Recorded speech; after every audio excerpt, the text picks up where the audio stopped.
सध्या काँग्रेस म्हणून बोलायचं झालं तर आमचे राष्ट्रीय नेते राहुलजी गांधी भारतीय जनता पार्टीला ते एकटे सामोरे जात आहेत असं चित्र आहे देशामध्ये.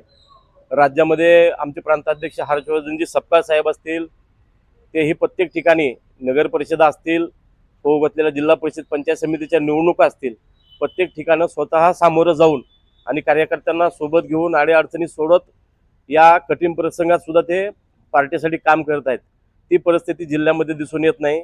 अमित भैया देशमुख स्वतः गडीवरून उतरून लोकांसाठी रस्त्यावर उतरत आहेत, प्रत्येक गावात जात आहेत, तालुक्यात जात आहेत. आता महापालिकेसाठी ते स्वतः फिरत आहेत. पण आमचे जिल्हाध्यक्ष धीरज पाटील वाडा सोडून काही यायला तयार नाहीत. आम्हाला खंत वाटते या त्यांच्याबद्दल आक्षेप घेताना. पण गेलं 14 वर्ष झालं त्यांचे वडील काँग्रेस पक्षाचे जिल्हाध्यक्ष होते. त्याच्यानंतर धीरज पाटील स्वतः 6 वर्ष झालं ते जिल्हाध्यक्ष आहेत.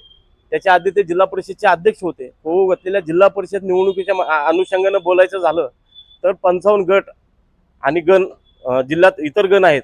एकाही ठिकाणी काँग्रेसनं पदाधिकारी नेमलेलं नाही, एकाही ठिकाणी निरीक्षक नेमलेलं नाही, कुठेही ते स्वतः जात नाही आहेत.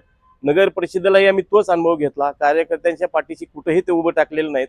मला वाटतं पक्षाच्या कठीण काळामध्ये त्यांनी कार्यकर्त्यासाठी सोबत असणं गरजेचं आहे, पण तसं करताना कुठेही दिसून येत नाहीत. नाविलाजास्तव आम्हाला ही खंत या ठिकाणी व्यक्त करावी लागत आहे. कारण की परिस्थिती कार्यकर्त्यांच्या हाताबाहेरची आहे. भारतीय जनता पार्टी साम दाम दंड याचा वापर करून ज्या जमेल त्या पद्धतीनं सत्ता स्थापन करण्याच्या मागे लागलेले आहे. आमच्या वरिष्ठ नेत्यांचा आदर्श डोळ्यासमोर ठेवून धीरज भैयांनी प्रत्येक ठिकाणी जाणं गरजेचं आहे. कार्यकर्त्यांना धीर देणं गरजेचं आहे. आज बऱ्याच ठिकाणी काँग्रेसचा हात गोठवलेच जमा आहे. चांगले चांगले पदाधिकारी इतर पार्टीत गेले, ते अजूनही त्यांना 90,000 जी मतं पडली तेच भोगतायत. अहो, त्याच्या मागं खासदार ओमप्रकाश राजे निंबाळकर यांची मेहनत आहे. अनेक दिवसापासून मधुकर चव्हाण साहेबांना सांभाळलेला तो मतदारसंघ आहे.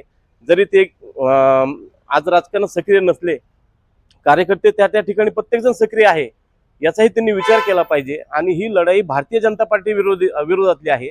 राष्ट्रीय पक्ष म्हणून काँग्रेसच लोक परत पर्याय म्हणून निवडणार आहेत. भविष्याच्या काळामध्ये परत एकदा काँग्रेस उभारी घेईल. पण या झोपलेल्या आमच्या काँग्रेसला आणि आमच्या अध्यक्षाला जागं करणं गरजेचं आहे. याच्यासाठी मी माध्यमांसमोर आलो आहे. आणि दुसरी महत्त्वाची गोष्ट, आदरणीय हर्षवर्धन सपकाळ साहेब असतील, अमित भैया देशमुख असतील, आमचे बंटी पाटील असतील, विश्वजित कदम साहेब असतील, या सर्वांनी धाराशिव जिल्ह्यामध्ये लक्ष घालून कार्यकर्त्याला बळ द्यावं एवढीच या ठिकाणी विनंती करतो. काय आव्हान असणार आहे? म्हणजे तक्रार केली का वरिष्ठांकडे? ना, आम्ही तक्रार म्हणून हे करत नाहीये. कारण की वारंवार आम्ही कळवतोय. कारण की कुठेही बैठका नाहीत. बघा, आता राष्ट्रवादीचे जिल्हाध्यक्ष असतील, प्रताप भैया पाटील असतील, आज पायाला भिंगरी लागल्यासारखं फिरतायत ते प्रत्येक ठिकाणी. कैलासदादा पाटील उभाटा गटाचे अध्यक्ष आहेत. प्रत्येक ठिकाणी त्यांच्या बैठका झाल्या, निरीक्षक नेमले. काँग्रेस कुठे आहे? येत्या सोमवार मंगळवारी आचारसंहिता लागेल जिल्हा परिषदची, असं मीडियाकडून कळतंय. आणि एक काळ हा काँग्रेसचा बालेकिल्ला होता. आज काँग्रेस कुठे आहे हा प्रश्न केला जातोय. मतदार तोच आहे ज्या मतदारांनी 7-8 वेळेस काँग्रेसचा खासदार निवडून दिला. प्रत्येक नगर परिषद काँग्रेसकडे होती, जिल्हा परिषद काँग्रेसकडे होती. गेल्या वेळेस 13 जागा होत्या. यावेळेस 13 उमेदवार मिळणं कठीण प्रसंग या ठिकाणी काँग्रेसला उभा टाकलाय.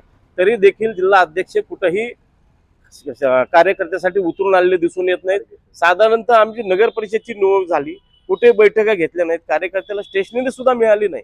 कार्यकर्ता कुणी दारात पैसे मागायला जात नाही, पण लोकांची छोटे छोटे मोठी कामं असतात, त्याच्यासाठी त्यांनी उभं टाकणं गरजेचं आहे. त्यांनी धीर देणं गरजेचं आहे. नाहीतर आणखीनही येणाऱ्या काळामध्ये जे बचे कुचे जीवापाड काँग्रेसवर प्रेम करणारे कार्यकर्ते आहेत तेही निघून जातील किंवा गलीगात्र होऊन जातील. त्यांचा कोण विचार करणार? म्हणून मी आज मीडियासमोर एवढीच विनंती करतो की वरिष्ठांनी लक्ष घालावं. आदरणीय खरगे साहेब असतील, आदरणीय बंटी पाटील साहेब असतील, अमित भैया असतील, हर्षवर्धनजी सपकाळ साहेब असतील, यांना विनंती आहे की त्यांनी धाराशिवमध्ये लक्ष घालून परत एकदा हे काँग्रेसचं संघटन मजबूत करावं. आम्ही कार्यकर्ते खचणार नाहीत. आम्ही शेवटपर्यंत लढू. आम्ही परत नव्यानं काँग्रेस जोमानं उभा करू एवढीच विनंती करतो.